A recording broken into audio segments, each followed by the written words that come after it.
दुनिया की सबसे बड़ी टनल जो कि इंग्लैंड और फ्रांस के बीच बनाई गई है, इसे समुंदर के नीचे 50 किलोमीटर लंबी क्यों और कैसे बनाई गई? इस टनल को दुनिया का 8वां अजूबा भी कहा जाता है, क्योंकि इस टनल को बनाते समय इंजीनियर से जरा सी भी गलती हो जाती तो सारा समुद्री पानी नीचे चला आता और 13,000 वर्कर्स की लाशें तक नहीं मिलती। और इसे बनाने में इतनी बड़ी बड़ी मशीनें अंदर कैसे ले जाई गई और कितना खर्चा इस टनल को बनाने में हुआ था, आइए जानते हैं। 13,000 साल पहले आखिरी आइस एज खत्म होते समय यूरोप और इंग्लैंड को अलग कर दिया था। ये दोनों अलग हुए तो इनके बीच में इंग्लिश चैनल बन गया। इंग्लैंड और फ्रांस के बीच व्यापार होता रहे, इसके लिए इस जगह पर टनल बनाने का फैसला हुआ।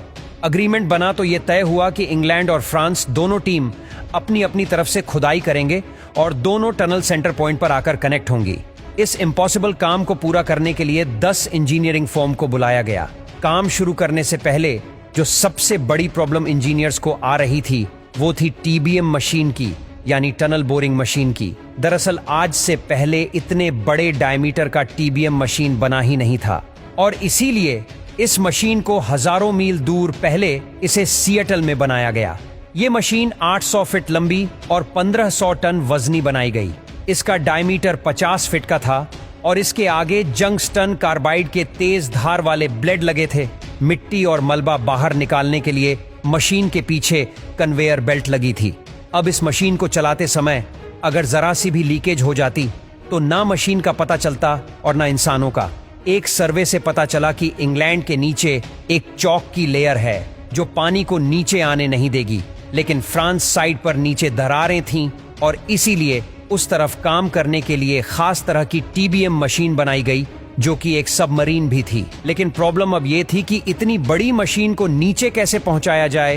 पहले तो इस मशीन को डिसअसेंबल किया गया और फिर एक एक पीस को नीचे ले जाकर असेंबल किया गया।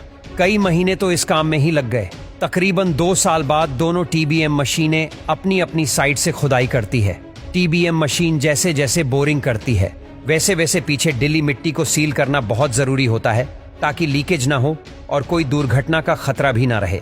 इस काम के लिए गोलाकार शेप के कंक्रीट स्लैब लगाए जा रहे थे और ऐसे में इस प्रोजेक्ट में टोटल 75,000 स्लैब्स का इस्तेमाल हुआ था। इन स्लैब्स की पूरी एक रिंग का वजन ही 50 टन से भी ज्यादा था। एक खास तरह की मशीन स्लैब को अपनी जगह पर फिट कर रही थी। जब कई साल बीतने के बाद सबको इंतजार था इन दोनों टनल्स के आपस में मिलने का। अगर दोनों टीबीएम मशीन आगे चलकर ना मिली तो ये सारा प्रोजेक्ट फेल भी हो सकता था। इसके सॉल्यूशन के लिए लेजर बीम गाइडेंस सिस्टम का इस्तेमाल किया गया। दोनों तरफ लेजर मशीन लगी थी और वही लेजर्स दोनों मशीनों को एक अलाइनमेंट में आगे ले जा रही थी और अब आखिरकार दोनों टीबीएम मशीनें एक दूसरे के सामने आ गई। अब एक ऐसा समय आया जब दोनों में से एक मशीन का मैकेनिकल सुसाइड करवाना था, क्योंकि दोनों टनल में 2 फीट मोटे कंक्रीट स्लैब लग चुके थे और इसीलिए अब टनल का डायमीटर 50 फीट से कम होकर 46 फीट ही रह गया था और मशीन थी 50 फीट की और इसीलिए वो मशीन अब बाहर नहीं आ सकती थी। इसके लिए इंग्लैंड वाली मशीन का मैकेनिकल सुसाइड करवाया गया। उसका एंगल चेंज करके उसे जमीन में भेजकर वहीं पर छोड़ दिया गया। अब फ्रेंच साइड वाली टीबीएम आगे बढ़कर इंग्लैंड वाली टनल से जा मिली और इसके बाद फ्रेंच टीबीएम मशीन को डिसअसेंबल करके ये सारी मशीन बाहर निकाली गई। अगर दोस्तों सेम ऐसा ही इंग्लैंड वाली मशीन के साथ करते तो वो बहुत महंगा पड़ता।